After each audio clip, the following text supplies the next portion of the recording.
Right now on Daily Planet, we take to the skies in the Sparrowhawk, a gyroplane that manufacturers say is the future of aviation.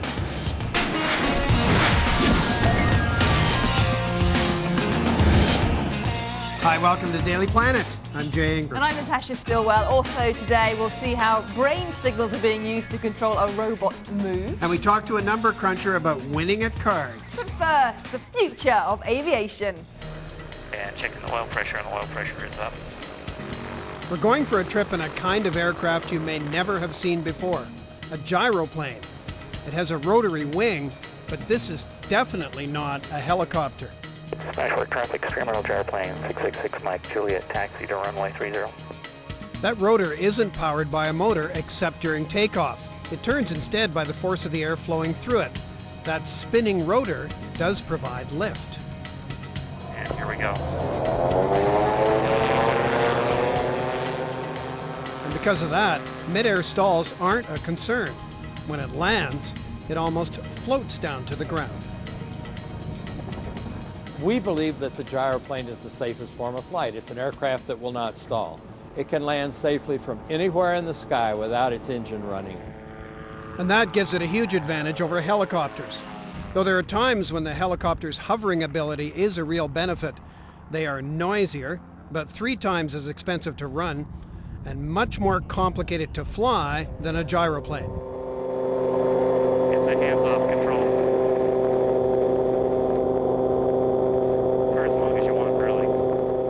In a gyroplane, you're safe to fly at any combination of altitude or airspeed as long as you're in level flight.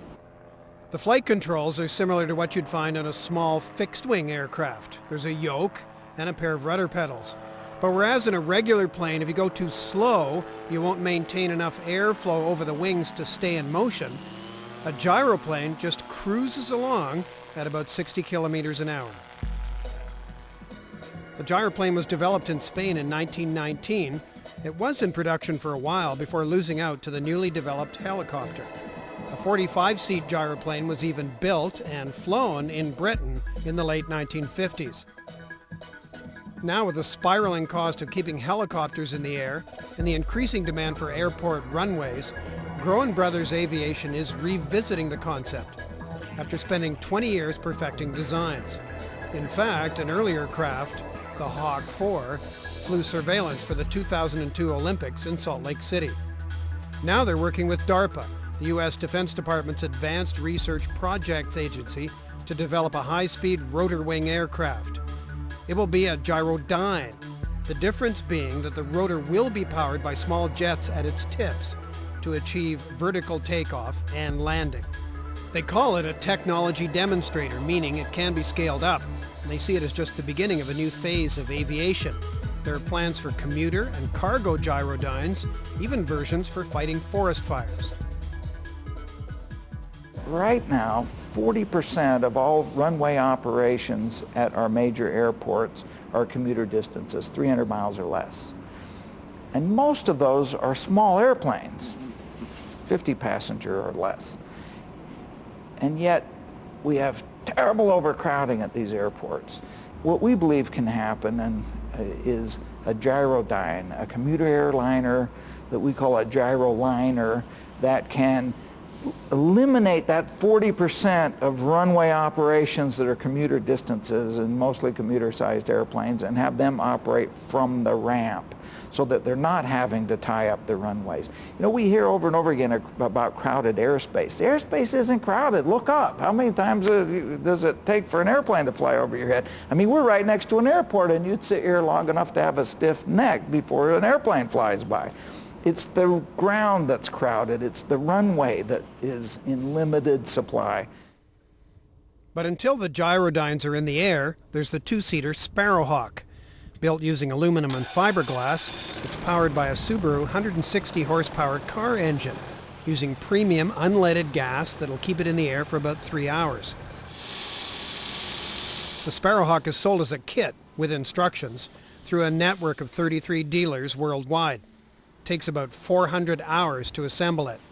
You need a pilot's license, and plus some extra training to fly it. There's lots of interest in the Sparrowhawk from law enforcement and border patrol agencies. That's because it can serve as a low-cost, highly reliable surveillance platform. In law enforcement, the Sparrowhawk acts as a force multiplier. One aircraft in the air is the equivalent of 6 to 10 patrol cars on the ground. So it's very good for police departments, sheriff's departments, and local law enforcement. It is going to come flat up to about the point where we want to land. Then I'm going to reduce the power and tip the tail back and just pull the stick all the way back, and you'll see we stopped rather quickly. We didn't even make it past the end of the numbers. There's no wonder it's so highly praised. It requires only a few feet of runway space to land. And after landing, you can drive right into the hangar like parking your car. But it's easy enough to pull it that one person can just position it, move it around in the hangar really easy. For pilots longing to experience the pure joy of flight, this is a dream. When I dream about flying, this is how you should fly. You should be able to go as slow as you want. You should be able to turn when you want. You should be able to stop on a dime. You should be able to go left or right anytime you want. It really is, and be easy to fly. You shouldn't have to think about it. You should just be able to do it. And that's the way the gyroplane is for me. It feels like you're dreaming and you're Superman flying around. That's the fun way to fly. And for President and CEO David Groen, it's the product of a special vision. This wildness that lives within all entrepreneurs is this bizarre ability to see the future that hasn't yet come, and to believe into it, and to believe it can be done, and even more importantly, to believe they can do it themselves. It began with the Wright brothers, a couple of brothers who believed it could be done and were willing to pay the price. So us screwballs that have this ability to see the future, we can see it because we know that we can have a hand in creating it.